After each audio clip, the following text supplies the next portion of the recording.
Hello and welcome back to the Smash Archive, the series where we look at every game franchise represented in Super Smash Bros. Ultimate. In previous videos, we've looked at Nintendo's two biggest franchises with the Super Mario and Pokemon series. So naturally, why don't we talk about Nintendo's third biggest series with The Legend of Zelda.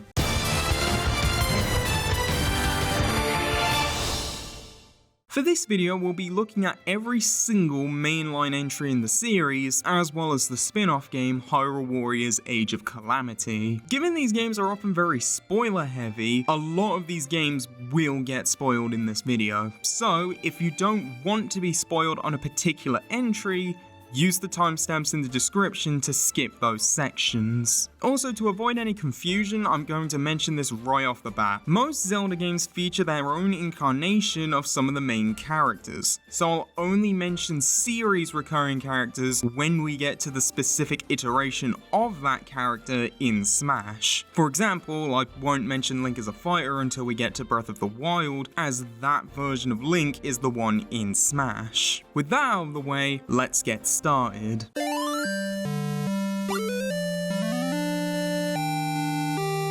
The Legend of Zelda, often nicknamed Zelda 1, was a project mainly held by a team of Shigeru Miyamoto, who mainly worked as a producer and director, and Takashi Tezuka, who wrote the game's story and script, which has the game's main protagonist Link explore the land of Hyrule to gather the pieces of the Triforce in order to defeat the Prince of Darkness Ganon and save Princess Zelda. The gameplay was designed to be the opposite of Super Mario Bros., so instead of a linear 2D platform, Zelda focused on open exploration, where it's up to the player where they go and how to progress, with secrets hidden all over the map. This design being inspired by Miyamoto's childhood of exploring fields and caves in Kyoto, with the game's fairy tale-like setting and story being inspired by fantasy books like J.R.R. Tolkien's Lord of the Rings. The game ended up being a smash hit, selling over 6.5 million copies, and is overall the NES's 6th best-selling game, only ranking behind Duck Hunt,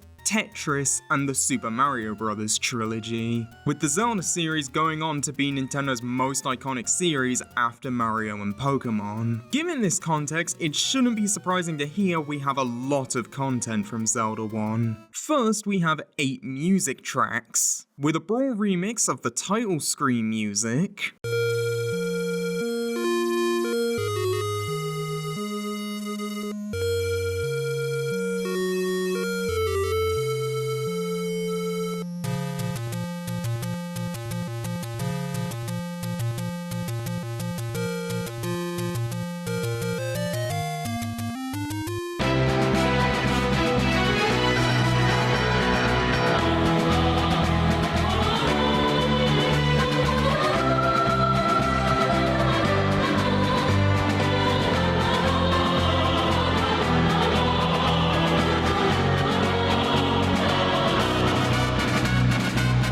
versions of the overworld theme, which has since become the main theme of the series, with the original track,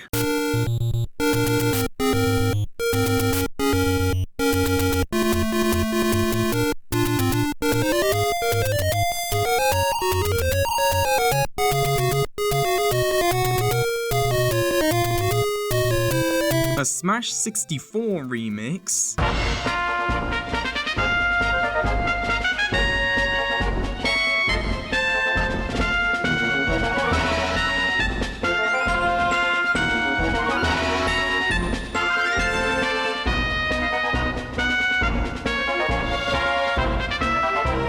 a Melee remix,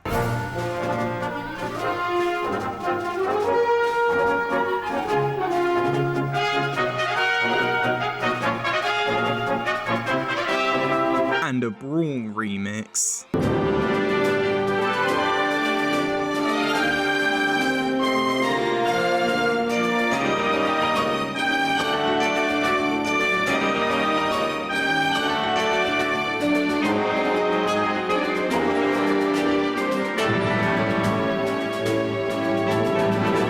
A Smash 4 remix that combines both the overworld theme and the underworld or dungeon theme.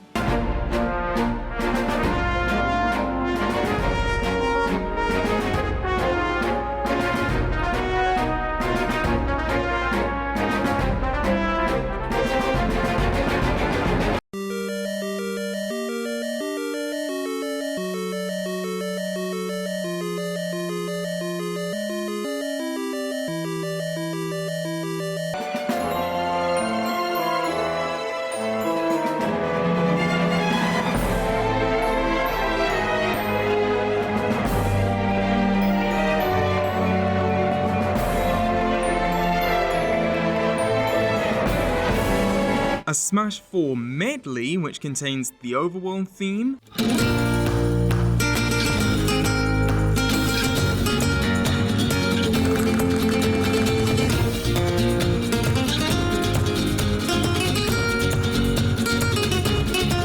the puzzle solved jingle, the title theme,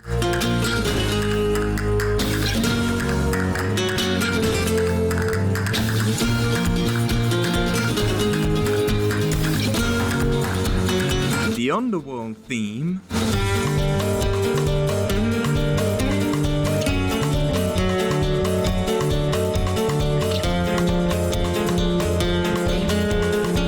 Zelda's Lullaby from Ocarina of Time,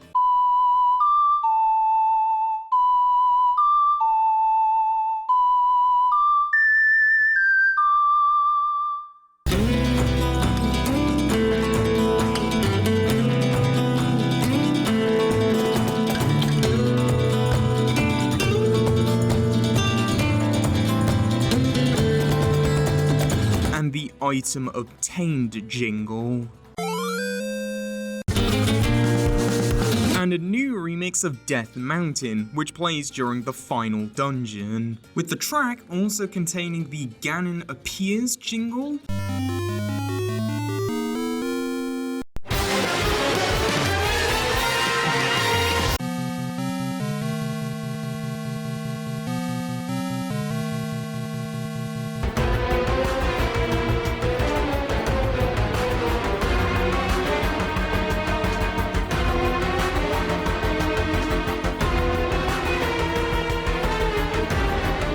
The game over and ending music,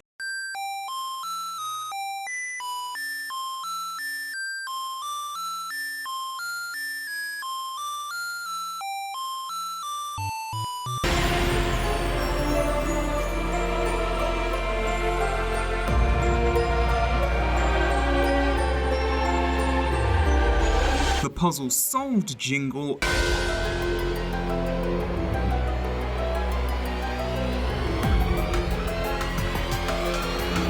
and the overworld theme.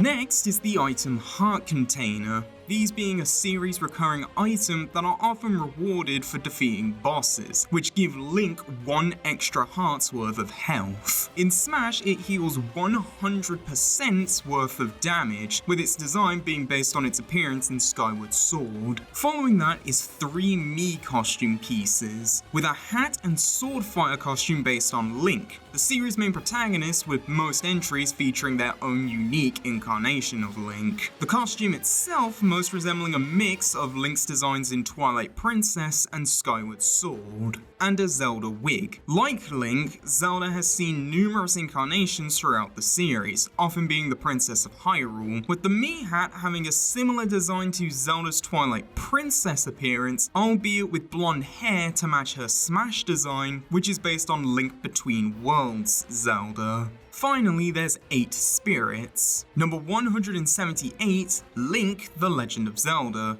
a 3-slot Legend primary neutral spirit with the effect Sword Attack Up. This being Zelda 1's incarnation of Link, with this Link returning in Zelda 2, The Adventure of Link.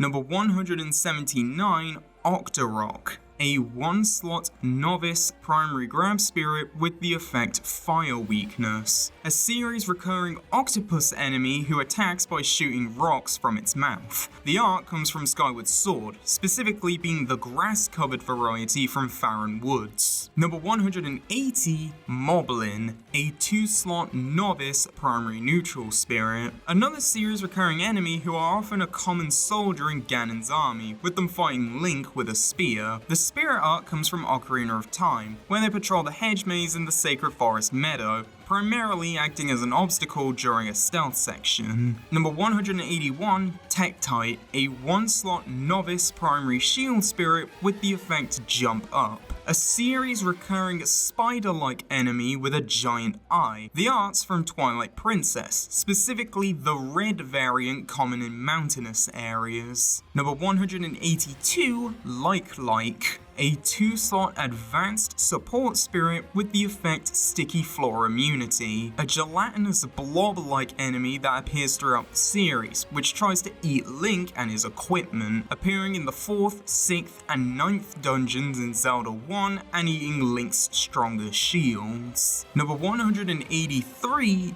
Darknut, a 1-slot advanced primary shield spirit with the effect Sword Attack Up, an incredibly strong knight enemy that has appeared in some later entries, sometimes acting as a sub-boss. The artwork is from Twilight Princess, where they show up as a mini-boss in the Temple of Time and as part of forced battles in the Cave of Ordeals and Hyrule Castle. Number 191, Ganon, a 2-slot ace primary neutral spirit with the effect Wait Up, the game's main antagonist and final boss, with Ganon also being the main villain of other Zelda games, but unlike Link and Zelda, who are constantly reincarnated, the Ganon in each game is the same guy, with the artwork being his appearance in Ocarina of Time, where he's also the final boss. And number 199, Zora, a 1-slot novice support spirit which lets you start the battle with a boomerang. A race of fish people who attack Link from a distance by shooting projectiles from bodies of water.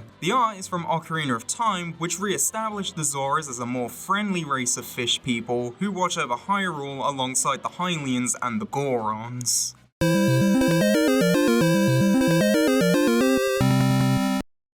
Zelda 2 is the direct follow-up to Zelda 1, taking place several years after the first game, with Link being tasked to place 6 crystals in statues hidden deep in 6 palaces in order to reveal the Great Palace, where he can then retrieve the Triforce of Courage in order to awaken an Ascendant of Zelda, who was also named Zelda, from a sleeping spell casted on her long ago. The game is a very unique entry in the Zelda series, since while the game keeps the explorative overworld from Zelda 1, half the game has you explore areas via 2D side-scrolling sections, with the game featuring an experience point system similar to most JRPGs. This radical change in design most likely being due to how Miyamoto and Tezuka were pretty much the only staff from the first game who came back for Zelda 2. Despite being received and selling well initially, because of how different it is, as well as having a much higher difficulty compared to other entries in the series, Zelda 2 is nowadays often considered the black sheep of the series, which is likely the reason why there's not much from this entry. To start, there's the stage Temple, which is loosely based on the various palaces in Zelda 2, which are the stand-in for the dungeons from Zelda 1. The stage featuring an overworld area based on how the palaces look on the outside, with the left side resembling the outside entrance of the palaces, and a building at the top of the mountain in the background resembling how the palaces look on the world map. There's also a subterranean area, which is likely based on how the palaces have you explore underground. Finally, some of the platforms feature a Triforce symbol and some writing. This writing actually being Hylian, the fictional language of the Zelda universe. Originally, it resembled the language's design in Ocarina of Time, but starting in Brawl, it uses the same design as Wind Waker's Hylian, and when the text is decoded, it says Smash Brothers. In addition, there's 2 music tracks, with a melee remix of the temple or palace theme,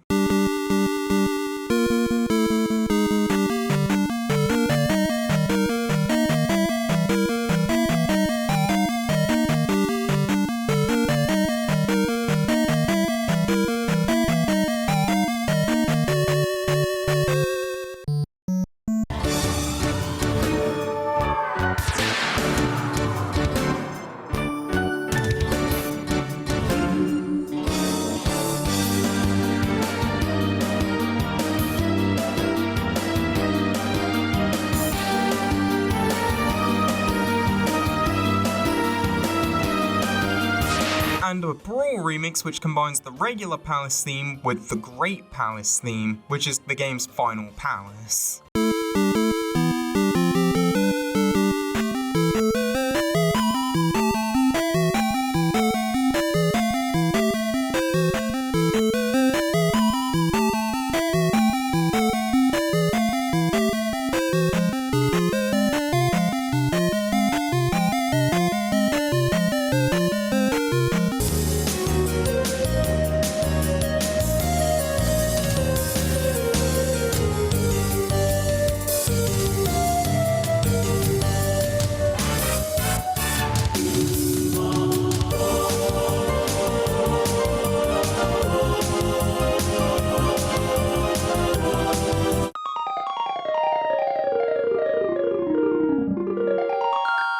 A Link to the Past was the series' Super Nintendo entry, seeing Link needing to stop the evil wizard Aghanim, who kidnaps 7 maidens in order to open the seal of the Sacred Realm, a dark world ruled over by the thief Ganondorf after he successfully managed to steal the Triforce. To stop him, Link must first gather 3 pendants in order to prove himself worthy of the Master Sword, and then save the 7 maidens in the Dark World. The gameplay was reverted back to featuring similar gameplay to Zelda 1, albeit keeping the magic bar from Zelda 2, and having the new ability of being able to travel between both the regular and Dark World. In addition to being another incredibly well-received and popular entry, Link to the Past was also the first entry to feature a more developed storyline and altered dungeon progression to instead have the player go to a set number of dungeons, progress the story, then explore another set of dungeons, with this method of story progression being reused in later entries like Ocarina of Time and Wind Waker. Given this is an incredibly influential entry, we have a decent amount of content from Link to the Past. First, there's 4 music tracks, with a direct port of the Overworld theme,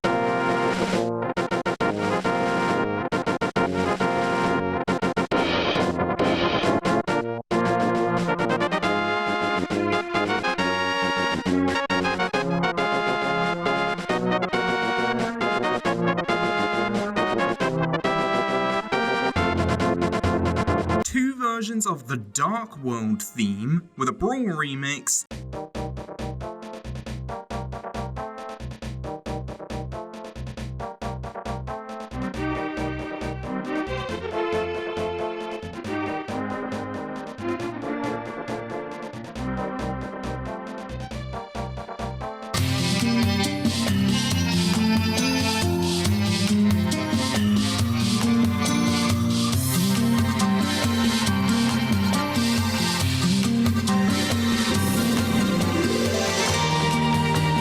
Smash 4 remix, which also contains the Dark World dungeon theme.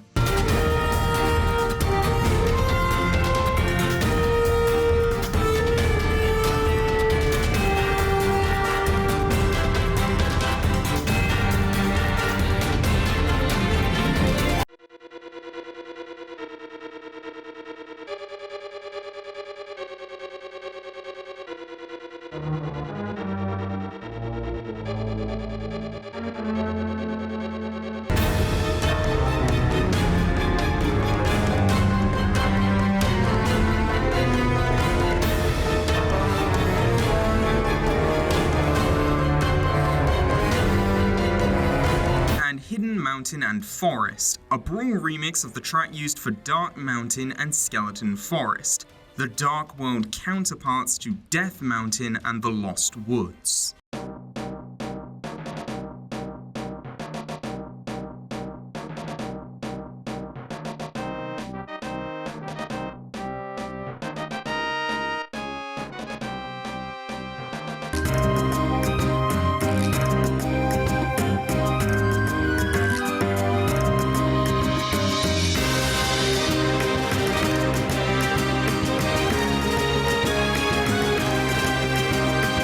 Next is 2 items. Cuckoo, the Zelda universe's equivalent to chickens that appear throughout the series, which, if attacked enough, will call out for a swarm of cuckoos to fly in and attack Link. In Smash, they function the same, swarming a fighter when attacked too much, or if another player throws the cuckoo at them. And the Fairy Bottle. Fairies having been a thing since Zelda 1, where they fully heal Link on contact, but starting with Link to the Past, they can be captured in bottles where they will automatically revive Link if he runs out of health. In Smash, it appears as a throwing weapon, but if the fighter who grabs it or is hit with it has over 100% damage, they will be healed by 100%. To end off, there's 4 spirits. Number 184, Fairy Bottle, a 1-slot advanced support spirit which lets you start the battle with a fairy bottle, the art being from Majora's Mask 3D. Number 185, Aghanim, a 1-slot advanced primary shield spirit with the effect Magic Attack Up,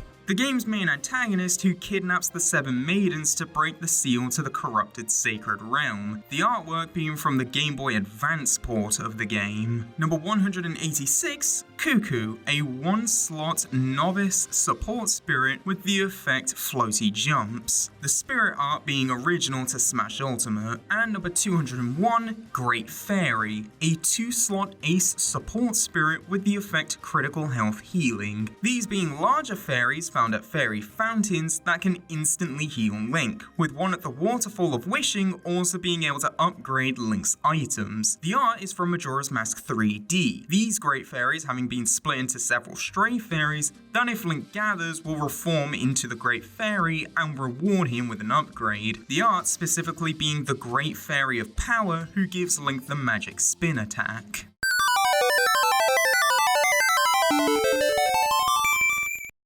Moving to handhelds, we have Link's Awakening for the Game Boy, which actually started off as a Game Boy port of A Link to the Past, until eventually becoming an original title later on. In addition to being the first Zelda game on handhelds, not counting a Game & Watch Zelda title that released 4 years earlier, this was also the first entry to not have Zelda, the Triforce, or even Hyrule, instead having Link wash up on Koholint Island after a shipwreck, with him needing to beat 8 dungeons in order to gather 8 instruments in order to wake up the Windfish so he can leave the island. Once again, the game did incredibly well, mainly receiving praise for the amount of depth and amount of features it had for a handheld game, with it later receiving an enhanced Game Boy Color version titled Link's Awakening DX, which in addition to the colored display added compatibility with the Game Boy Printer add-on, as well as an additional color-themed dungeon. On top of this, in 2019, the game received a full-blown remake for the Nintendo Switch, which was made by Grezzo, who outside of the Zelda series are mostly known for Ever Oasis, the 3DS remake of Luigi's Mansion, and the Switch port of Miitopia. Since this is arguably the most famous handheld Zelda game, we have a good amount of content to talk about. First is the track Tal Tal Heights, a Brawl remix containing the overworld theme and the Tal Tal Mountain Range theme.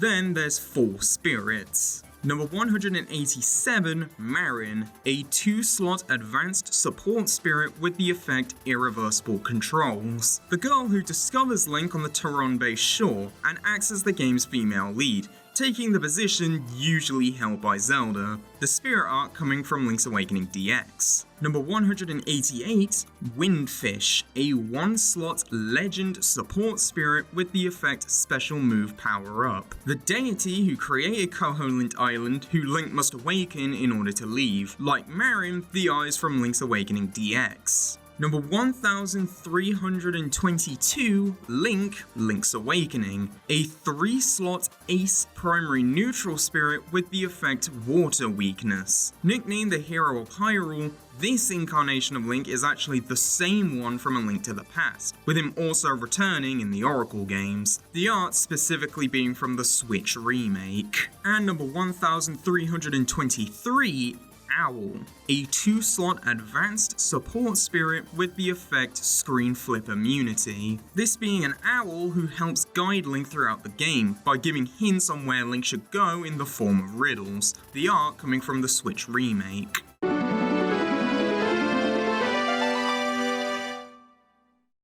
Now we have the series debut in 3D with Ocarina of Time for the Nintendo 64. And to say this game was big would be a massive understatement. Ocarina of Time ended up being considered not just one of the best Zelda games, but one of the best video games of all time. So much so that in 2011, it received a full-blown remake for the 3DS, with Ocarina of Time 3D made by Grezzo, which in addition to a graphical and item overhaul also includes a harder Master Quest difficulty after beating the game, this being loosely based on the Master Quest difficulty exclusive to a GameCube release that was included as part of pre-orders for Wind Waker. Because of the level of esteem and popularity surrounding this game, Ocarina is the most represented Zelda game in Smash. To begin, we have 3 fighters. Number 16, Sheik. A member of the Sheikah clan Link meets in the future, who is mainly there to teach him the various fast travel songs, with it later being revealed that Sheik was an alternate identity taken by Zelda to avoid being captured by Ganondorf. Sheik's design being a mix of both their Braum redesign, which tweaked certain elements to better fit in with other Zelda characters' Twilight Princess designs, and the stealth set from Breath of the Wild. Number 22, Young Link. This being the child version of Link you start the game with, nicknamed the Hero of Time, with this incarnation returning in the next game, Majora's Mask. In Ocarina, he's tasked with getting the 3 spiritual stones in order to open the Sacred Realm and get the Master Sword. And number 23, Ganondorf, the game's main antagonist and the human form of Zelda 1's Ganon. In Ocarina of Time, being the king of the Gerudos, an all-female race of thieves and warriors who only have one male born every century, who manipulates events in order to steal the Triforce of Power and take over Hyrule, with Link needing to gather the 6 spirit medallions and find the 7 sages in order to defeat and seal Ganondorf away. Next is 2 stages. The first is Hyrule Castle, this being the home of Hyrule's royal family, with it having been a recurring location in the series since Link to the Past. However, its design is specifically based on its appearance in Ocarina, with young Link going here to meet Zelda, where they agree to work together to protect the spiritual stones and Ocarina of Time in order to prevent Ganondorf from accessing the Sacred Realm and hence the Triforce. The fight taking place on the castle's roof, with the only other notable element being a tornado that appears as a stage hazard.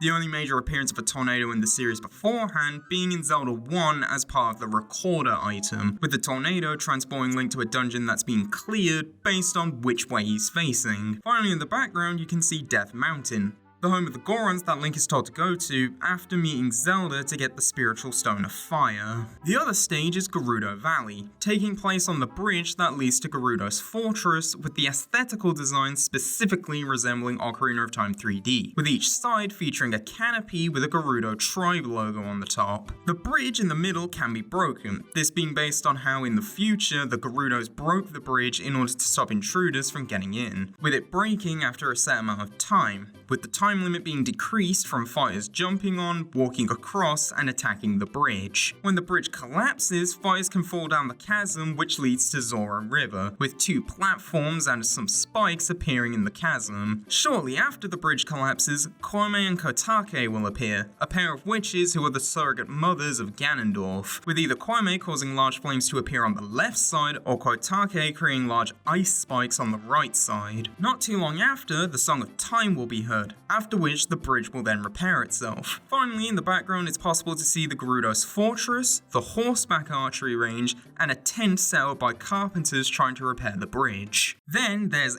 8 music tracks. A Braum medley containing the tracks Zelda's Lullaby,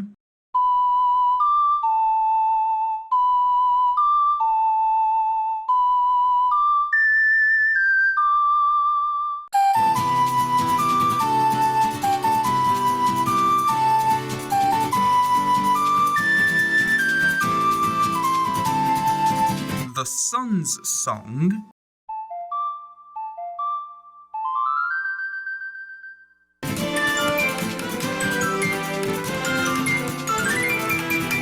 Minute of the Forest,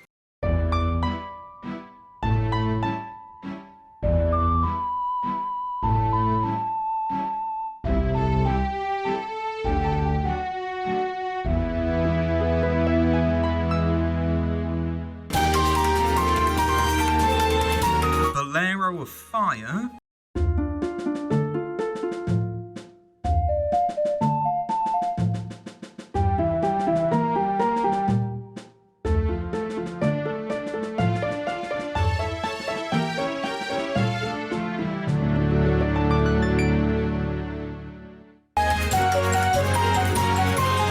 the boss intro theme,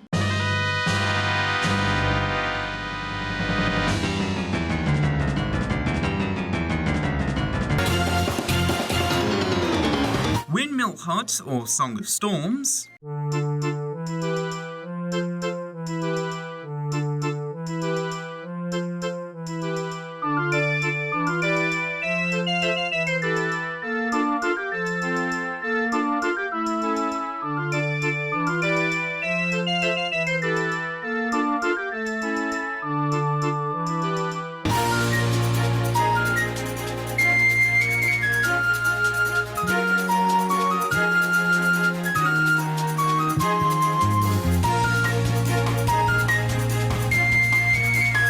Lon Lon Ranch or Epona's Song,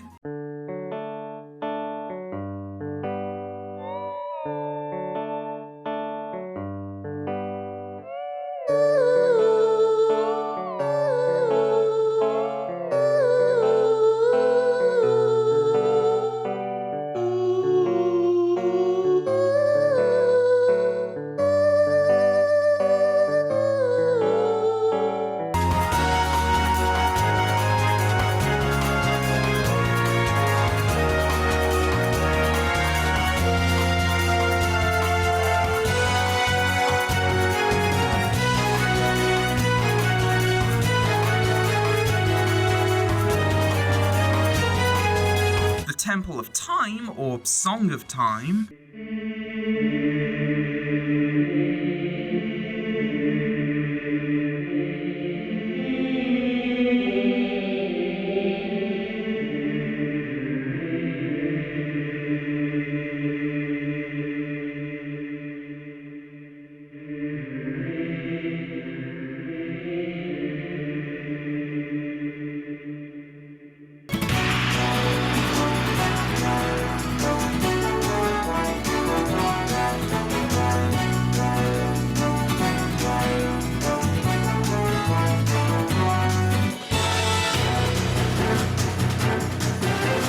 and the Lost Woods or Saria's Song.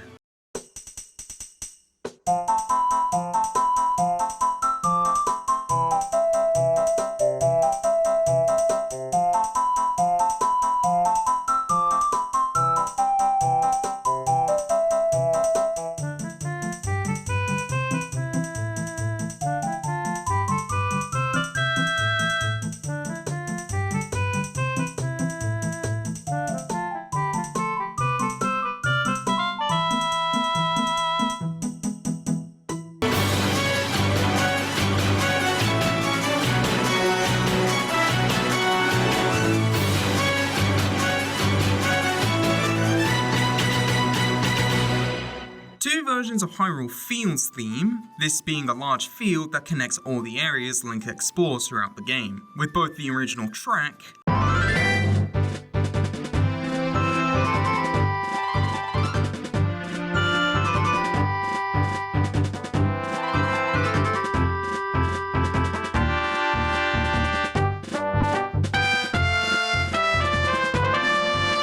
and a Brawl remix.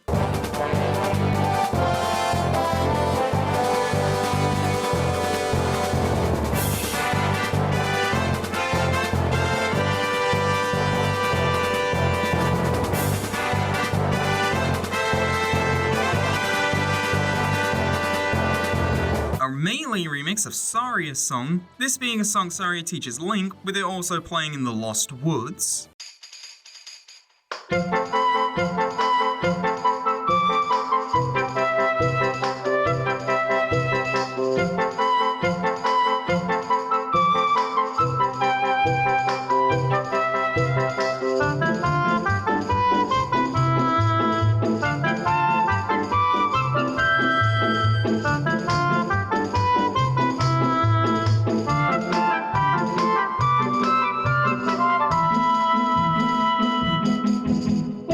Smash 4 remix that combines Saria's song with the mid-boss theme, with the boss defeat fanfare also playing.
A raw remix of Song of Storms, which is based on the music that plays in the Windmill Hut, with the remix also including Ganondorf's theme and the Serenade of Water.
And two versions of Gerudo Valley, this being the music that plays in Gerudo Valley, Gerudo's Fortress, the Haunted Wasteland, and the Desert Coliseum, with the original track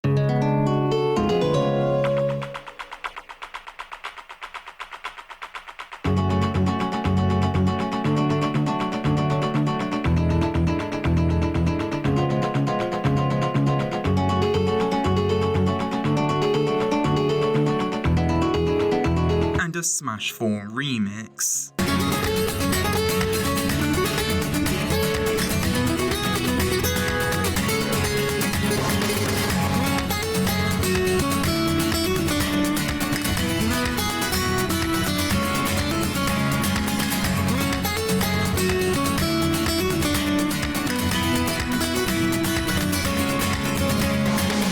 Following that is 3 items. Bomb Shoe, a special type of bomb that will constantly move forward, climbing up walls and ceilings, and then exploding upon impact when it comes into contact with an enemy or an obstacle. In Smash, they function the same way, albeit with them exploding by themselves if they don't contact anything within a time frame, and progressively getting faster. Bunny Hood, this being a sellable mask as part of a side quest. However, its appearance in Smash is based on how it works in Majora's Mask, in both games increasing the user's movement speed and jump height. And Deku Nuts. nuts found mainly in Kokiri Forest that can stun enemies when thrown. In Smash, the nut will explode if thrown, attacked, or just naturally from being left alone too long, with any fighter caught in the explosion being temporarily stunned. After that, we have a Mii hat based on Sheik, specifically Sheik's mask along with some hair sticking out from the front and back. Then we have our first boss for this series with Ganon,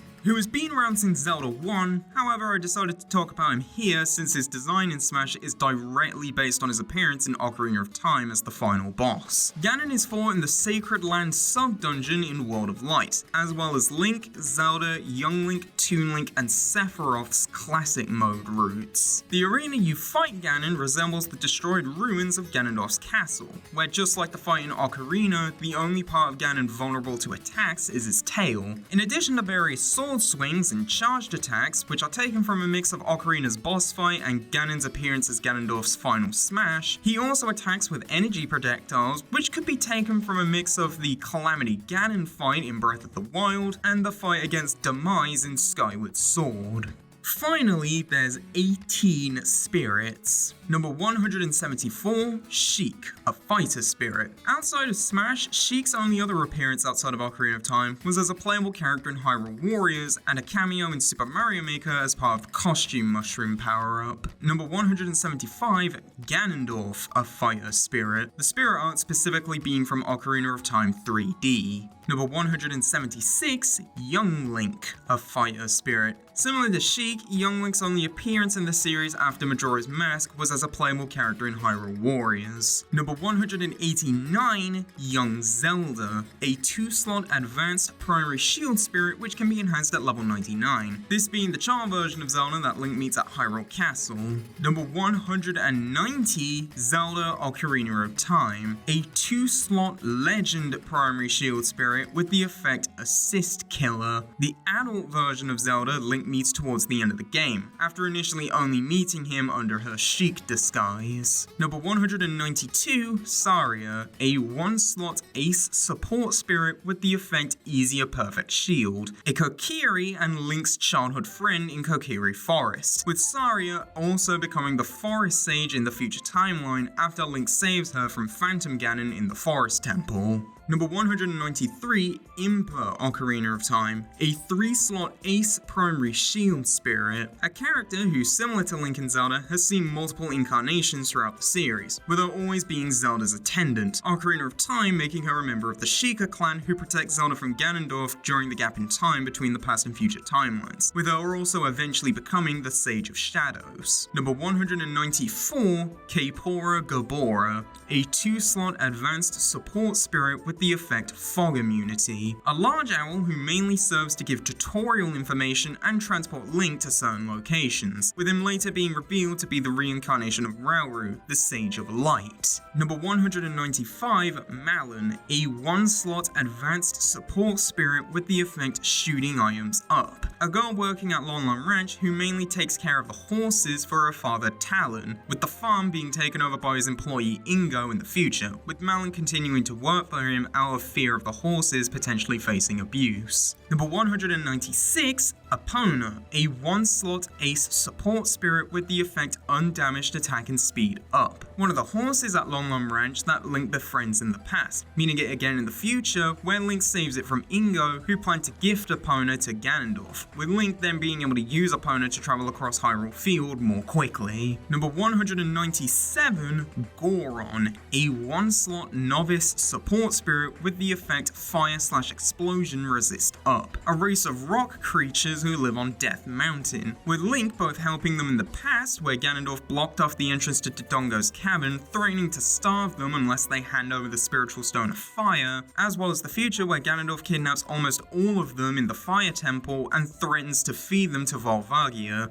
a dragon that eats Gorons. Number 198, Darunia, a master spirit who runs the Boulder-style dojo, which increases damage resistance as well as ground, item, and air mobility, whilst decreasing damage, jump height, and mid-air jump and additional speed. The leader of the Gorons, who builds a respect for Link after helping the Gorons accept Dodongo's cavern, and after Link saves the Gorons in the Fire Temple, Darunia takes the role of the Sage of Fire. Number 200, Ruto, a 3-slot ace primary shield spirit with the effect Water Attack Up. The Princess of the Zoras who Link saves after she gets eaten by the Zora's patron saint, Lord Jabu Jabu, in exchange for the Spiritual Stone of Water, which Ruto views as the equivalent of an engagement ring. She later reappears in the future timeline where she meets Link again in the Water Temple, after Ganondorf froze all the other Zoras, with Ruto taking on the role of the Sage of Water. Number 202, Kwame and Kotake, a 3-slot advanced primary neutral spirit which can be enhanced at level 99. 400-year-old witches who act as the secret leaders of the Gerudos and are the surrogate mothers of Ganondorf, with them acting as the boss of the Spirit Temple, Kwame using fire magic whilst Kotake uses ice magic. Number 203, Twin Rover, a 3-slot ace primary neutral spirit with the effect Magic Attack Up. Kwame and Kotake's fused form which they take as part of the second phase of their boss fight, with Twin Rover being able to use both fire and ice magic. Number 204, Re-Dead, a 1-slot novice primary grab spirit with the effect Jump Down. A zombie-like enemy that usually stays still or slowly wanders around, but if they see Link will scream, paralyzing him and then latch onto Link, slowly damaging him. Number 205, Skull Kid, a 2-slot advanced primary grab spirit which can be enhanced at level 99. A creature implied to be kids who wander into the Lost Woods and get lost. Young Link being able to befriend some by playing his Ocarina, however they will constantly attack adult Link. And number 212, the Happy Mask Salesman, a 1-slot advanced support spirit with the effect Trade-Off Attacks Up. The man who runs the mask shop that's part of a side quest where Link buys masks off him and then sells them to people throughout Hyrule. The art comes from Majora's Mask, where he plays a much larger role, being the owner of Majora's Mask before it was stolen by Skull Kid, with him agreeing to teach Link the Song of Healing in exchange for getting the mask back in 3 days.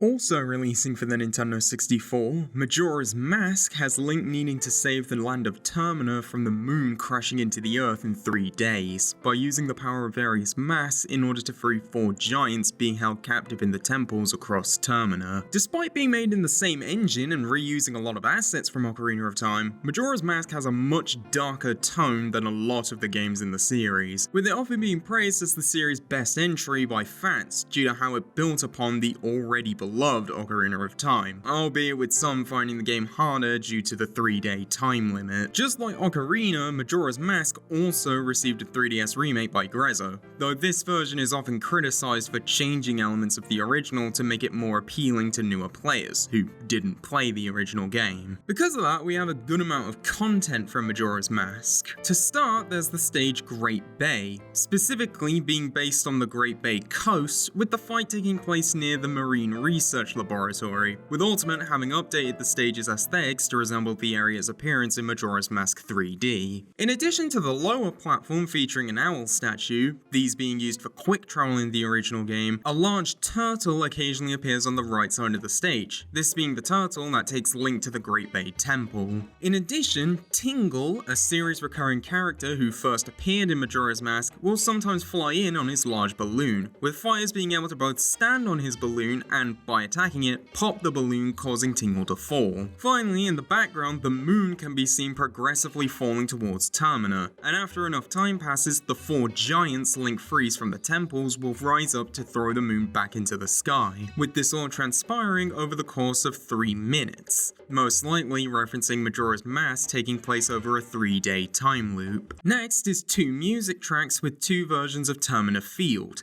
this effectively being Majora's Mask's equivalent to Hyrule Field from Ocarina of Time, with Smash having both the original track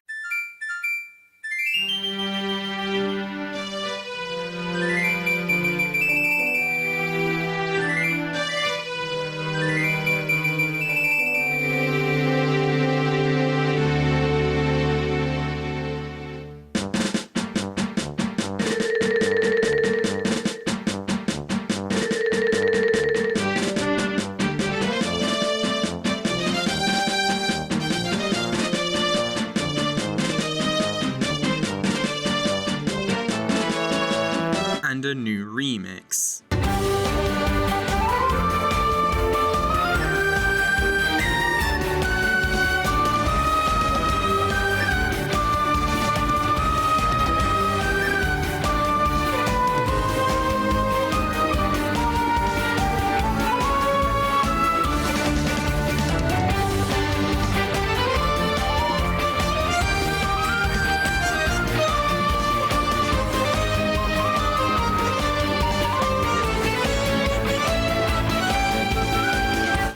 there's 2 assist trophies. Moon, this being the Moon Skull Kid calls to crash into Termina in 3 days, with the moon progressively getting closer as time passes. In Smash, it travels from the background before rapidly approaching an enemy to deal constant damage as it crashes into the stage. And Skull Kid, specifically the Skull Kid that gets possessed by Majora's Mask that acts as the game's main antagonist. In Smash, when summoned, he will cast a spell which will either flip the screen upside down, reverse everyone's controls, or turn everyone invisible. Following that, there's 3 Mii costume pieces, where in addition to a Mii hat based on the titular Majora's Mask, there's also a Mii Brawler costume based on the Majora-possessed Skull Kid. To end off, there's 8 spirits. Number 206, Skull Kid and Majora's Mask, a 2-slot legend primary grab spirit with the effect Lifesteal. The game's main antagonist being a Skull Kid that stole Majora's Mask from the Happy Mask salesman with the help of his fairy friends Tattle and Tail, only for Majora to take control of the Skull Kid to destroy the world. Number 207, Deku Link, a 1-slot advanced primary grab spirit with the effect Fire Weakness. This being Link after being transformed into a Deku scrub by Skull Kid at the start of the game, where after being taught the Song of Healing by the Happy Mask salesman,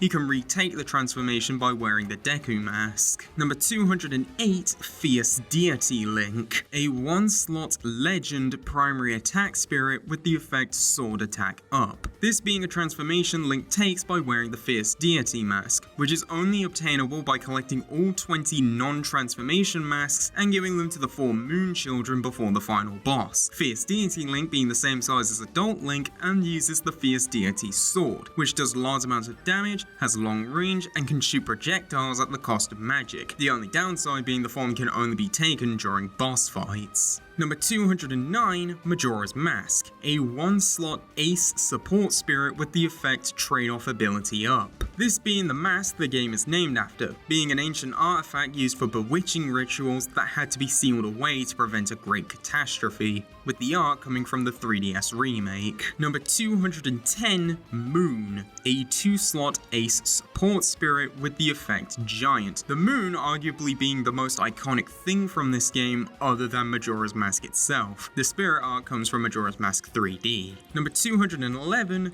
Tingle, a 1-slot ace support spirit with the effect Slumber Immunity. A man who flies around via a giant red balloon that believes he's the reincarnation of a fairy. If Link brings him to the ground by shooting and popping his balloon, he can buy maps from Tingle for the area he's in, and for a more expensive price, the next area on Link's journey. Number 213, Keife, a 1-slot advanced support spirit which lets you start the battle with a Mr. Saturn. A man who is set to get married the day after the moon crashes into the earth, with him also getting transformed into a child by Skull Kid, with Link helping him both meet with his fiancée and get the sun mask Keife promised to wear to meet her back from a thief. And number 214, Postman, a 1-slot novice support spirit which lets you start the battle with a bunny hood. This being Clocktown's postman who is constantly running around delivering mail, his model being reused from the Running Man in Ocarina of Time.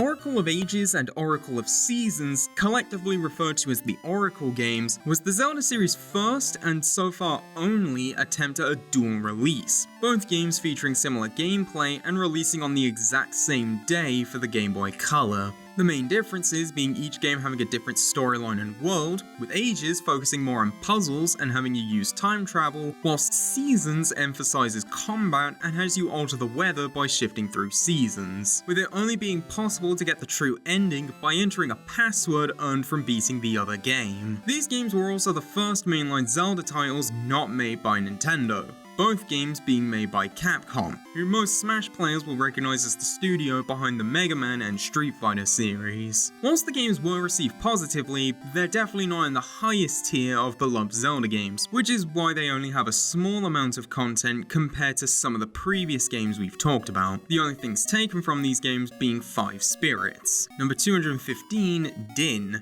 a 1-slot advanced support spirit with the effect Lava Floor Resist. A dancer who is revealed to be the Oracle of Seasons, Link has to save from General Onox in order to bring order back to the seasons in the land of Holodrum. Number 216, Neiru, a 1-slot advanced support spirit with the effect Perfect Shield Reflect. The Oracle of Ages who gets possessed by the sorceress Varen into ruining the land of Librina using Neiru's time travel powers. Number 217, Ricky, a 1-slot novice support spirit with the effect Fist Attack Up. A kangaroo that can jump up walls and over holes, as well as punch enemies and create tornadoes via a charged punch. Number 218, Dimitri, a 1-slot novice support spirit with the effect Swimmer. A red Dodongo that can swim against currents and up waterfalls, as well as being able to combat enemies by biting them. And number 219, Moosh, a 2-slot novice support spirit with the effect Insta-Drop. A flying blue bear that can fly over long strings of holes and ground pound enemies.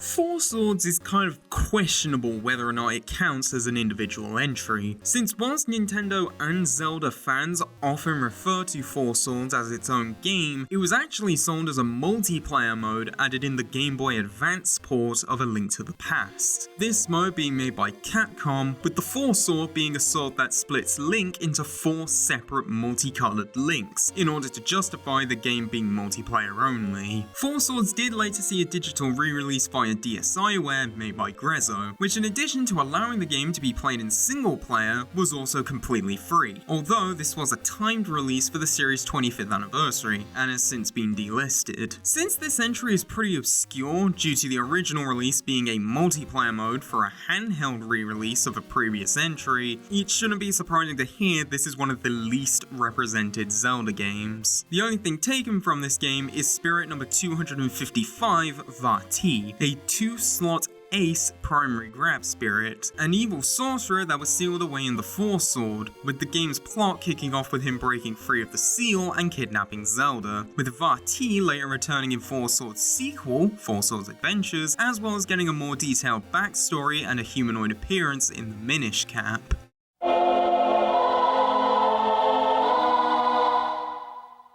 The Wind Waker was the series' debut on the GameCube, expanding the 3D exploration of previous titles by giving players a full ocean to explore. This time having Link go from what started as a journey to save his sister, to needing to repower the Master Sword and Triforce of Courage in order to defeat an awoken Ganondorf who was originally trapped under the sea along with Hyrule. Whilst the game was initially disliked, mostly due to every game that didn't have realistic graphics being instantly written off as a kids game at the time, the game is looked back on much more fondly, especially after it received a HD remake for the Wii U, with the game's cartoony art style having been used in the majority of handheld Zelda games after Wind Waker. Because of that, we have a decent amount of content from this game. First is fighter number 43, Toon Link, the Toon prefix referring to Wind Waker's art style, which was actually first used in Four Swords. Though based on aesthetical choices and surrounding context, it's pretty clear the Toon Link in Smash is specifically based on Wind Waker's rendition of the character, dubbed the Hero of Winds. Next is the stage Pirate Ship, the fight taking place on Tetra's ship in the middle of the Great Sea, with Ultimate's rendition of the stage specifically resembling its appearance in Wind Waker HD. Occasionally, a catapult pops out of the front of the ship which will launch fighters to the left. This catapult being used by Tetra to launch Link to the Forsaken Fortress early in the game. Occasionally, the King of Red Lions, the boat Link uses throughout the game, can appear behind the ship as an additional platform. In addition, the ship will sometimes pass enemy outlooks which shoot bombs at fighters, similar to how in-game they shoot bombs at Link if he gets too close. Sometimes the ship will crash into a rocky island, causing the ship to run aground and tilt upwards, though eventually the rocks sink, allowing the ship to continue traveling as it usually would. Finally, sometimes it will start raining, at which point a cyclone will appear and lift the ship into the sky before crashing back down, these potentially referencing the cyclones Link can summon by playing the Ballad of Gales as a form of quick travel. After that, there's 3 music tracks. A Smash 4 remix that combines the Great Sea theme and the menu select music, with the track also containing the Puzzle Solved jingle.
Roost Island, this being the home of the Rito tribe, the spirit of the Sky Valu, and the game's second dungeon, Dragon Roost Cavern.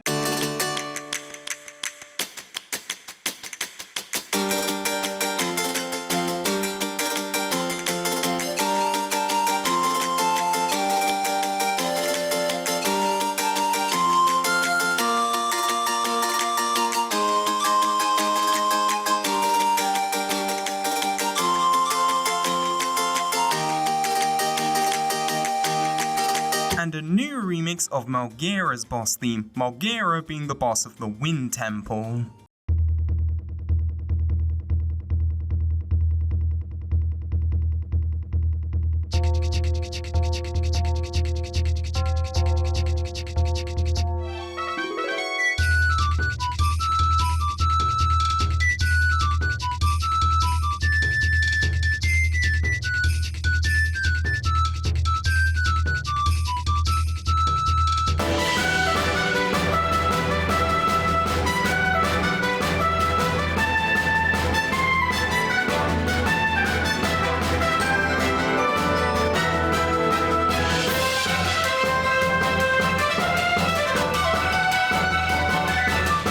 Finally, there's 11 spirits. Number 177, Toon Link, a fighter spirit, this rendition of Link also appearing in Phantom Hourglass. Number 244, Bokoblin, a 2-slot novice primary neutral spirit with the effect battering items power up, these being a common infantry of Ganon's army that first appeared in Wind Waker, with the spirit art specifically being based on their appearance in Breath of the Wild. Number 246, Tetra, a 2-slot ace primary shield spirit which can be enhanced at level 99. The captain of a group of pirates who initially helped Link reach the Forsaken Fortress as payback for Link saving Tetra after she was dropped by the Helmerot King in Fairy Woods. Number 247, Zelda, the Wind Waker, a 2-slot legend primary shield spirit with the effect Chance of Double Final Smash. Wind Waker's rendition of Zelda, with it being revealed that Tetra was actually a reincarnation of Zelda the whole time, with a necklace she possessed being a piece of the Triforce of Wisdom. Number 248, King of Red Lions, a 3-slot advanced primary attack spirit which can be enhanced at level 99. This being a living boat Link uses to travel across the Great Sea, with it doubling as Link's main method of transport and Wind Waker's companion character. Number 249, King of Hyrule,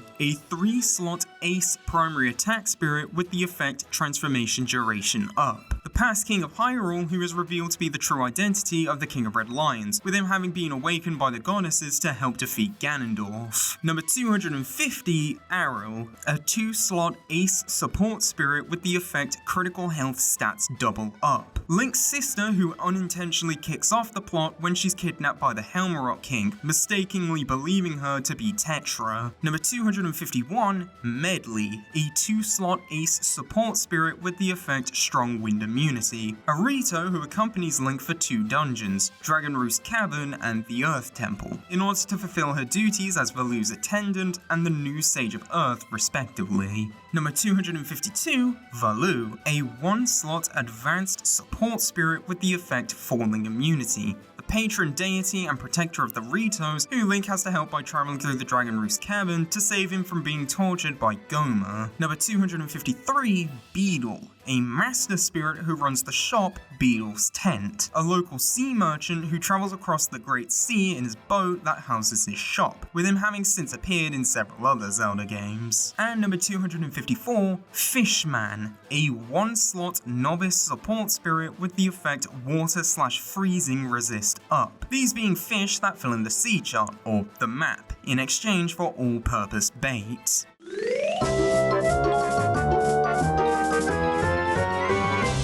Four Swords Adventures was the follow-up to Four Swords, this time releasing as its own individual title for the GameCube, with each player still controlling their own Link via a GBA using the GBA Link cable. Whilst the game was seen as an improvement over the original Four Swords, because each player needed their own GBA and a link cable in order to play it, the multiplayer was much harder to get to work compared to the slew of other multiplayer games on the GameCube, ultimately leading it to be one of the worst selling entries in the series. Given that information, it shouldn't be surprising to hear only one thing is taken from this game, that being the music track Village of the Blue Maiden, this being the second stage of the second world, Eastern Hyrule.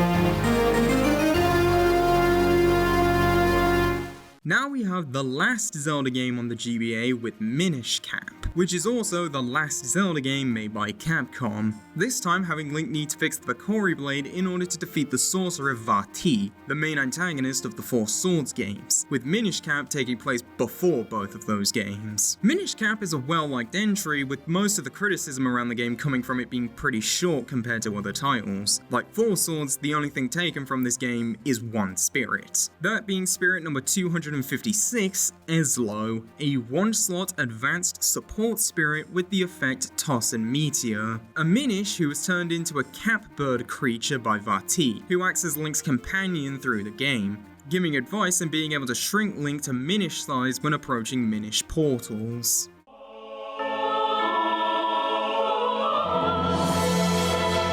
In response to Wind Waker being derided due to its cartoon art style, Twilight Princess took the opposite approach, having a more realistic art style in order to appeal to Western audiences, with the game initially being set to release on the GameCube. However, the game was later delayed to also have a Wii version, as whilst the dev team felt the Wii's motion controls would improve the gameplay experience, they still felt they needed to make a GameCube version for the people planning to buy the game when it was originally announced for that platform. Thanks to the insane levels of hype surrounding the game, as well as it being a launch title for the Wii, Twilight Princess would go on to be the best-selling game in the series until eventually being dethroned by Breath of the Wild over 10 years later, with the game also receiving a HD remake for the Wii U similar to Wind Waker. Given how beloved this entry is, as well as it being the basis for most of the Zelda character designs in both Smash Bros. Brawl and Smash 4, we have a good amount of stuff from Twilight Princess.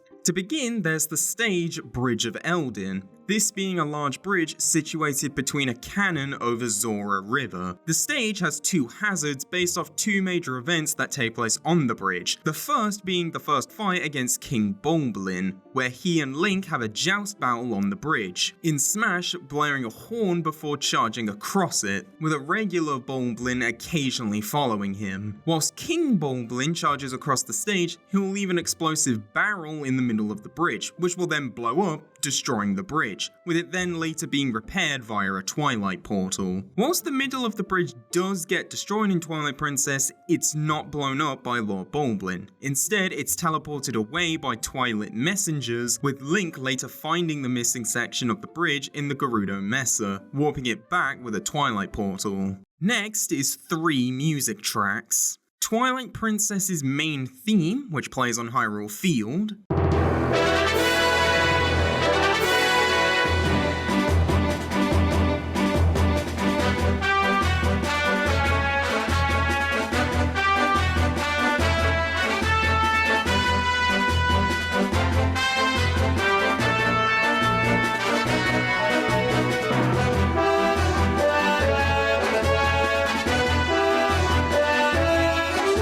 a new remix of Midna's Lament, the music that plays whilst Wolf Link is carrying an injured Midna to Zelda, with the remix also containing the tracks Midna's theme, Light Spirit's Elegy, and Ending.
And the Hidden Village, the track which plays in the area of the same name when battling enemies and searching for cats for a cuckoo minigame.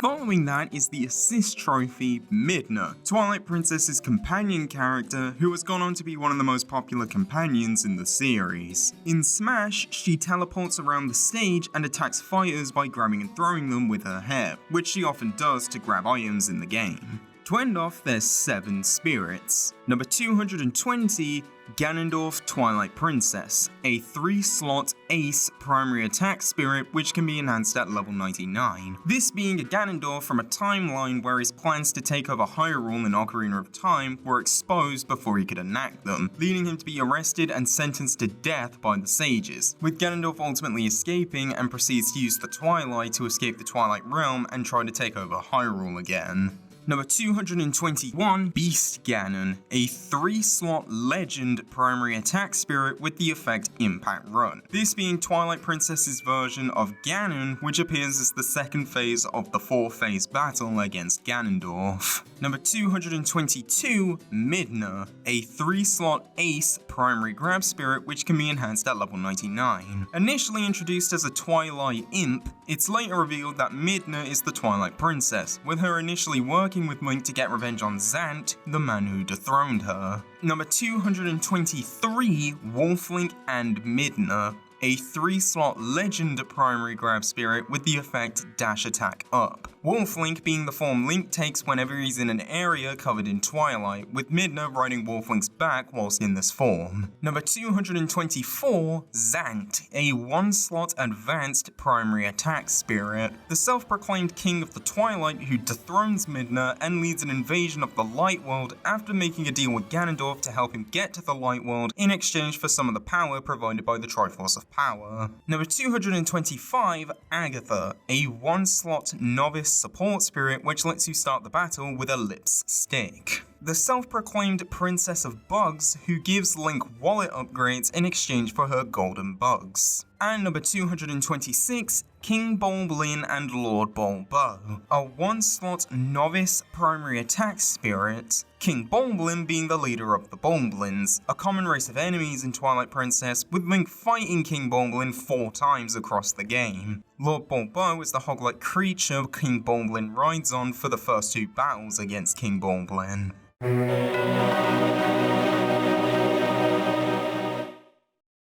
Next, we have the Zelda series debut on the DS with Phantom Hourglass, which was also a direct sequel to Wind Waker. The game focusing on Link needing to find the spirits of courage, wisdom, and power in order to track down a ghost ship that kidnapped Tetra, with the only way to find them being to gather clues from repeated visits to the Temple of the Ocean King, which he has to traverse with the titular Phantom Hourglass to avoid having his life drained whilst inside. The game did really well, with most criticism revolving around the game's online function being pretty shallow, and some more hardcore fans not liking how the game was almost entirely played using the DS's touchscreen. Given this is one of the lesser talked about Zelda games, there's not much from Phantom Hourglass. The only stuff taken from this game are 2 spirits. Number 257, Linebeck, a master spirit who can go on 10-hour explorations with the main reward being snacks. The captain of the SS Linebeck then agrees to let Link travel with him due to them sharing a mutual interest in the ghost ship, Link wanting to save Tetra and Linebeck because of the rumors of the ship's treasure. And number 258, Phantom, a 2-slot advanced primary shield spirit which can be enhanced at level 99. Near invincible night enemies that occupy the Temple of the Ocean King, the spirit art specifically resembling the ones present in the game's multiplayer mode.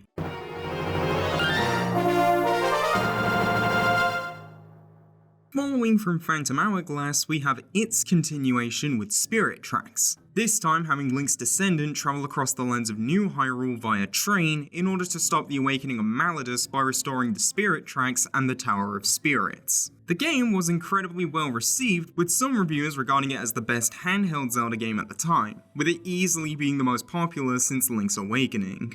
Because of that, we have a decent amount of content from Spirit Tracks. First, we have the stage Spirit Train, this being the train used by Link to travel across New Hyrule. The train is typically driven by Link in his train engineer outfit, but if any version of Link is fighting on the stage, he'll be swapped out for Alfonso, with players being able to fight on the train and 2 cars. The first car will always be a regular passenger carriage, but the second car can be swapped out during the fight, where it can either be a basic flat carriage, a destroyed passenger car, a carriage consisting of various platforms, a coal car, or a car carrying a house belonging to the Linebeck Trading Company. Finally, the Spirit Train can also be attacked by 2 enemy trains, armoured trains which forcefully push the Spirit Train in one direction, and dark trains which explode, with them sometimes trying to jump onto the train, with it also being possible for fighters to blow it up early by attacking it. After that, we have a Smash 4 remix of Full Steam Ahead, this being the music that plays whilst traversing the land in the Spirit Train, with the track also incorporating elements of Zelda 1's overworld theme.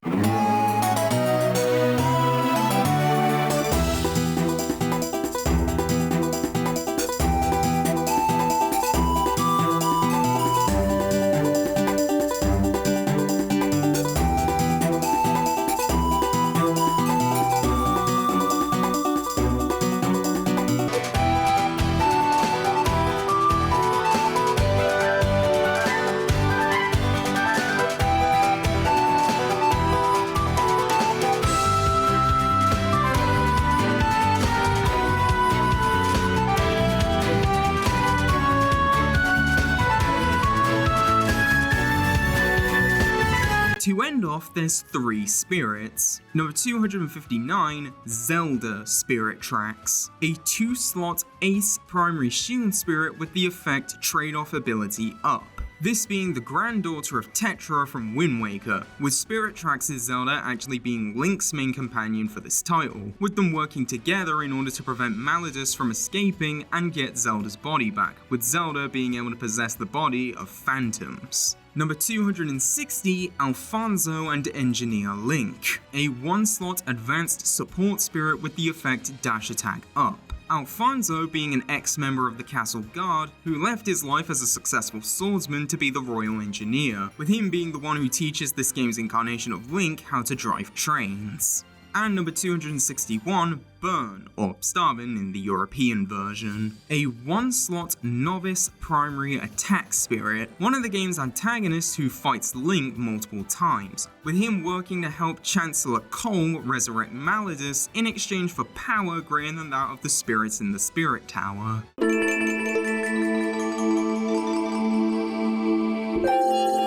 Skyward Sword was the second Zelda game on Wii, with it also doubling as the game to celebrate the series' 25th anniversary, this being done by making it chronologically the first game in the official Zelda timeline, and explaining the origin of items like the Master Sword. Whilst reviewing and selling well, it has a mixed reception among Zelda fans, most of the divisiveness being based on people's tolerance for the game's motion controls. Skyward Sword would also receive a HD remaster on Switch as as part of the celebration for the series' 35th anniversary, adding a few quality of life improvements, most notably the ability to play the game without motion controls. We have a good amount of stuff from Skyward Sword, most likely thanks to its connection as an anniversary title. To start, we have the stage Skyloft, this being the central hub of Skyward Sword, with the stage taking fires all over the area, taking stops at the front of the bazaar, a bridge over a stream, in front of the statue of the goddess,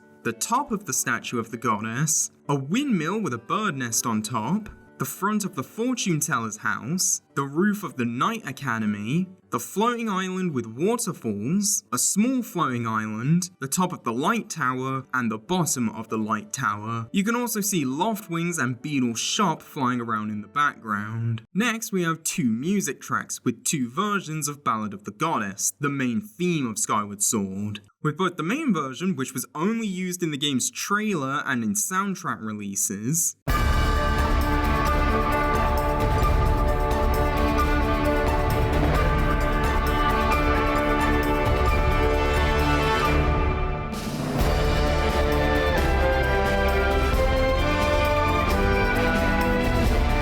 and a Smash 4 remix which combines it with Girahim's theme.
Then there's two items. Beetle, this being a mechanical beetle that is effectively Skyward Sword's equivalent to the boomerang item, being able to stun enemies, cut ropes, and grab items. In Smash, it flies forward, grabs the first fighter it comes into contact with, then flies them towards the top of the screen, with fighters being able to escape by mashing buttons. And Gust Bellows, this being an item that creates large gusts of winds, mainly being used to push sand and spin propeller switches. In Smash, it similarly creates gusts of winds that push fighters whilst not damaging them. In addition, there's the assist trophy Girahim, an antagonist who fights Link multiple times during the game. In Smash, he fights opponents with a mix of sword slashes and shooting darts, whilst teleporting around the stage, with him being able to reflect projectiles and can't be attacked whilst he's attacking, most resembling the second phase of the first two fights against him. Finally, there's 6 spirits. Number 227, Fee, a 1-slot ace support spirit with the effect neutral special up. Skyward Sword's companion character being a humanoid spirit which resides within the Goddess Sword, which is later turned into the Master Sword. Number 228,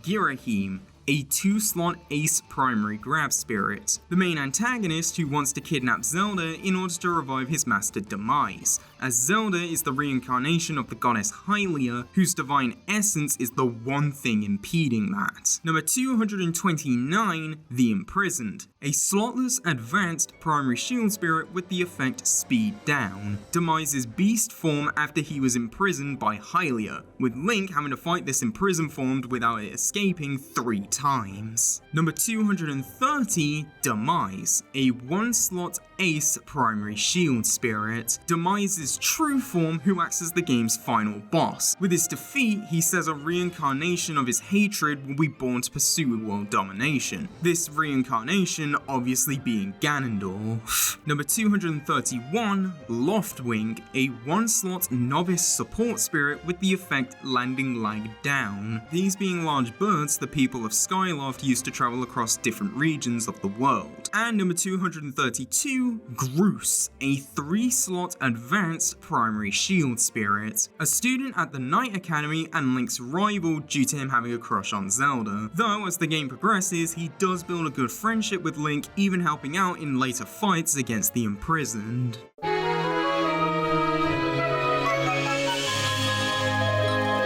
Now we have the series debut on the 3DS, and a follow-up to A Link to the Past with A Link Between Worlds. This game seeing Link needing to save both Hyrule and Lorule, a dark mirror universe version of Hyrule only accessible through fissures around Hyrule. This entry was also highly regarded, being praised as both a follow-up to A Link to the Past as well as standing out on its own merits thanks to its gameplay additions, namely the wall merging mechanic. Because of that, we have a decent amount of content from A Link Between Worlds. To begin, we have fighter number 17, Zelda, the constantly reincarnated princess of Hyrule and wielder of the Triforce of Wisdom. The main reasons this Zelda was chosen was due to Breath of the Wild Zelda being more into research than fighting, as well as allowing the fighters from Zelda to better represent more of the overall Zelda series. Moving on, we have 3 music tracks. Hyrule's main theme, which plays on the overworld after getting the Master Sword.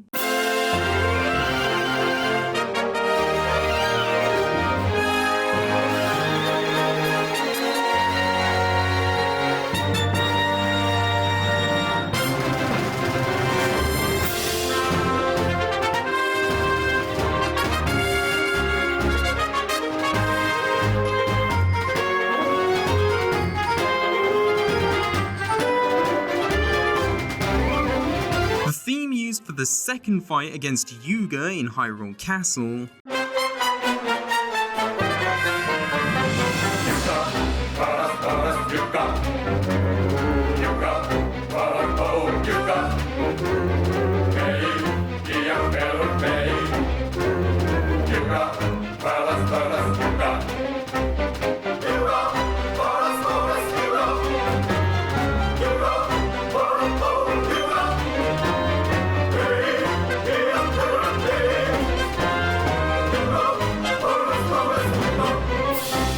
And the initial overworld theme for Lorule.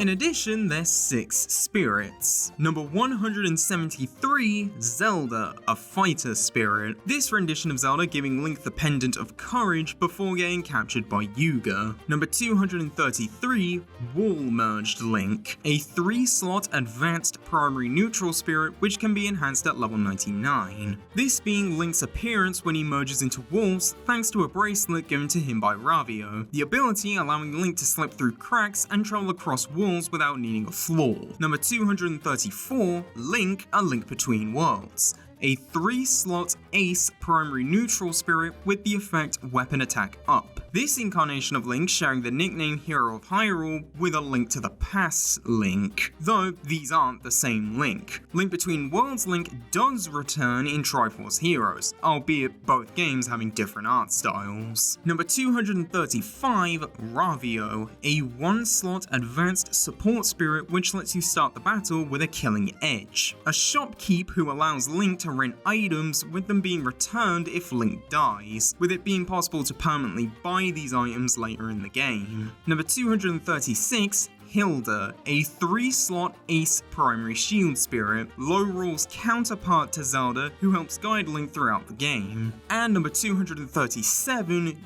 Yuga, a 2-slot ace primary shield spirit, a Lorulean who hunts down the descendants of the 7 sages in order to resurrect Ganon and then merge with him in order to take over both Hyrule and Lorule.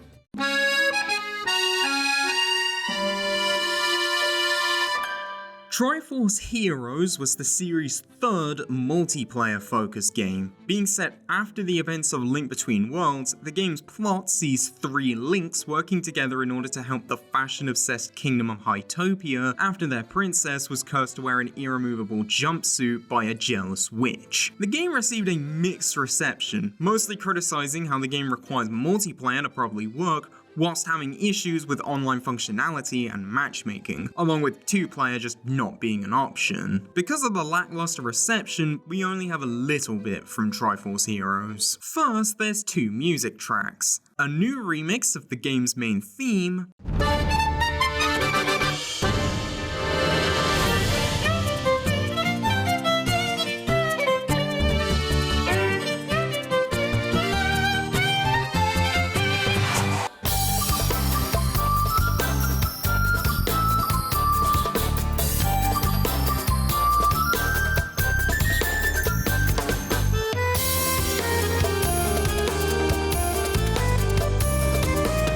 as well as the Woodlands area theme.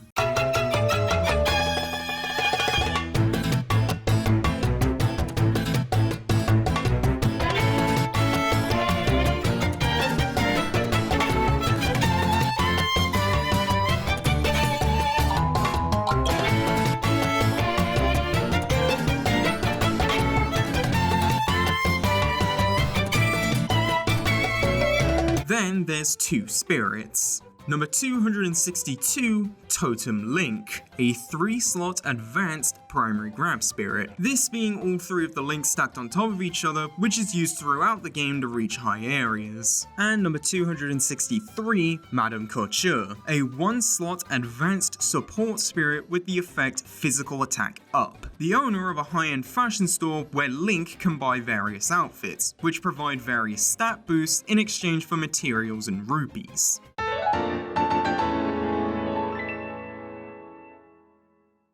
Breath of the Wild was originally supposed to be the big Zelda title for the Wii U. However, due to the game constantly getting delayed, it ended up being both the Wii U's last big game and a launch title for the Switch, with the game's design being inspired by the original Legend of Zelda, in the sense of being given a large open world and being able to progress the game however you feel. Thanks to it being a Switch launch title, Breath of the Wild would end up being the best-selling entry in the series, with around 29.49 million copies sold, with only 1.7 million of those sales coming from the Wii U version. In turn, it also being the Switch's 4th best-selling game, only ranking behind Smash Ultimate, Animal Crossing New Horizons, and Mario Kart 8 Deluxe. Since this game doubled as being the most recent and the best-selling entry at the time of Ultimate's release, we have a lot of content from Breath of the Wild. To start, we have fighter number 3, Link, the main protagonist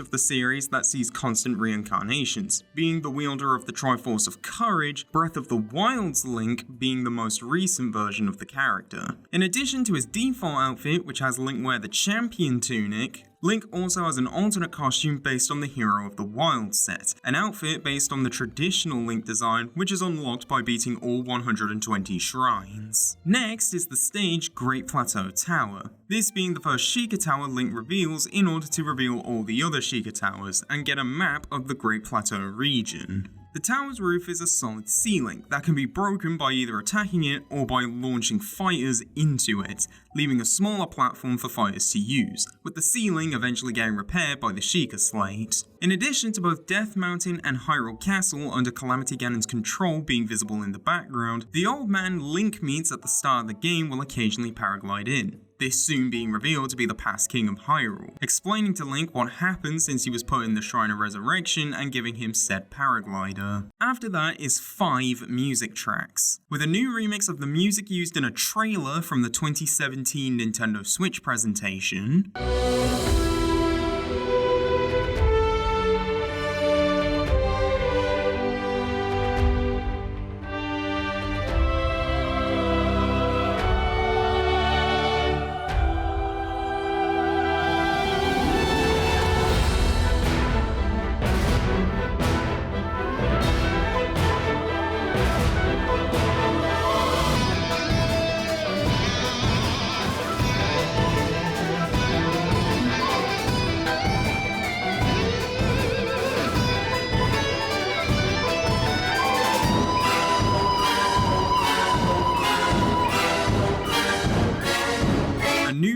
remix of the main theme.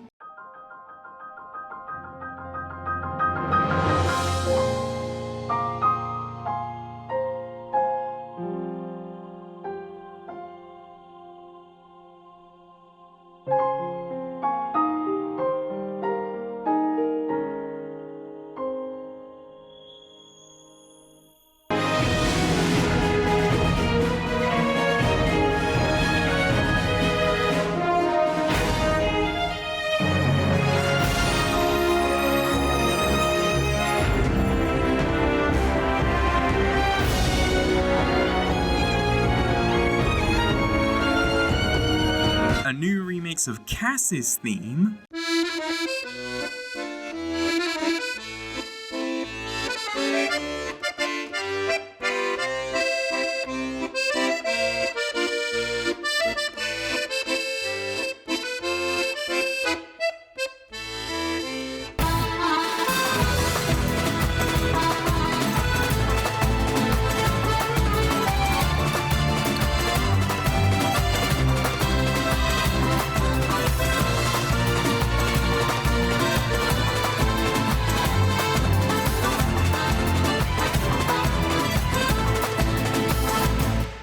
The music that plays outside Hyrule Castle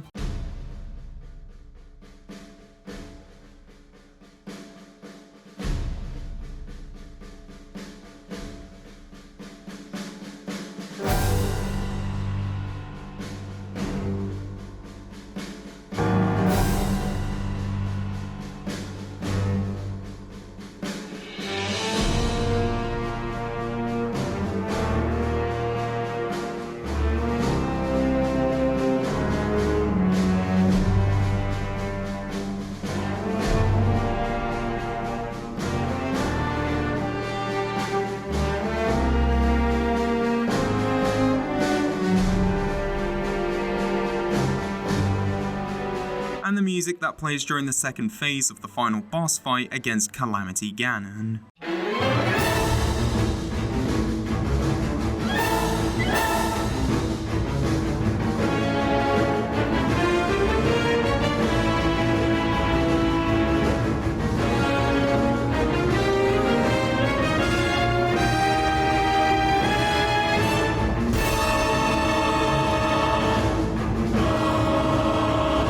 Then we have 3 costumes for Mii sword fighters. One based on the Ancient set, which Link can buy from the Akala Ancient Tech Lab in exchange for rupees and various ancient materials. Another based on the Champion set, which is effectively Link's canonical outfit, with it being given to the player by going to Impa after having found at least one hidden memory. And an outfit based on members of the Yiga clan, these being ex-Sheikahs who allied themselves with Calamity Ganon after being exiled due to people's fear of their advanced technology. To end off, there's 9 spirits. Number 172, Link, a fighter spirit. This rendition of Link also being set to return in Breath of the Wild's sequel, Tears of the Kingdom. Number 238, Zelda, Breath of the Wild, a 2-slot ace support spirit with the effect Poison immunity. This rendition of Zelda guiding Link throughout the game via telepathic messages, with her having worked to keep Calamity Ganon sealed for the last 100 years. Number 239, Mipha, a 1-slot advanced support spirit with the effect critical health stats up. A Zora princess who acts as the champion of Divine Beast Varuta.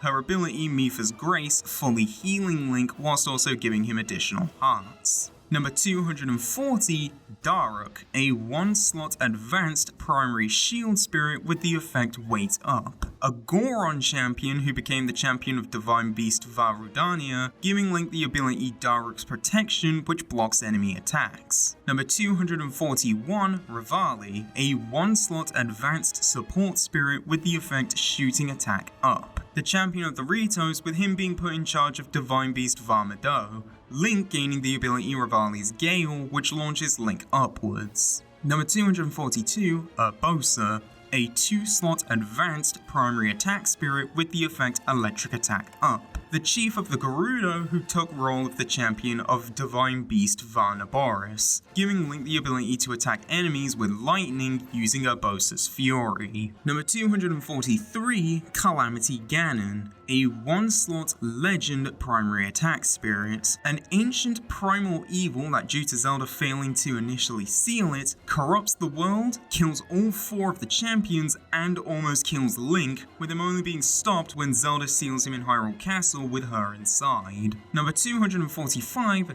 Guardian, a 2-slot advanced support spirit with the effect Weapon Resist Up. Ancient robots built by the Sheikahs that attack Link, either due to them being tasked to do so to test Link's strength, or because they're possessed by Calamity Ganon. And number 1455, Master Koga, a 1-slot advanced primary attack spirit with the effect Wait Up, the leader of the Yiga clan who Link fights in the Yiga clan hideout. The spirit art is taken from Hyrule Warriors Age of Calamity, where Master Koga initially appears by impersonating Urbosa to try and turn the Gerudos against Zelda.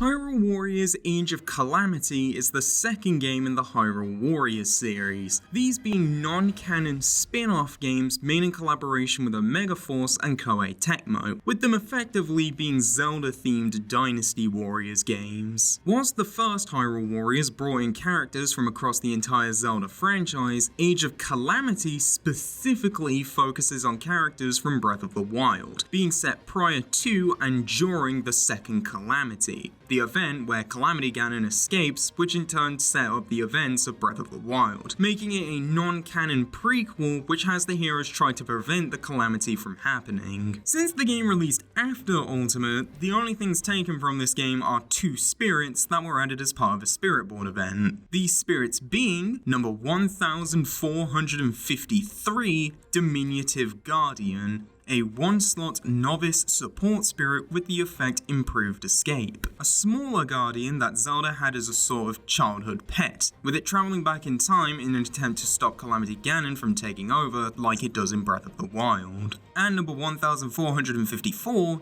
Impa Age of Calamity, a 3-slot ace primary grab spirit with the effect Item Throw Up. This being a younger version of the Impa in Breath of the Wild, who joins Link, Zelda, and the champions' battle against the monsters heralding Calamity Ganon's return. In-game, she fights with a mix of Kodachis and creating shadow clones of herself. And that's everything from the Legend of Zelda series. Overall, Zelda is the 4th most represented series in Smash, ranking above Fire Emblem and only being behind Mario, Pokemon, and Smash Bros itself, with it and Kirby being the only series to have something for each of the 8 main categories. As always, leave a comment if there's a particular series you want to see me talk about, or you feel I made a mistake somewhere, and thanks for watching.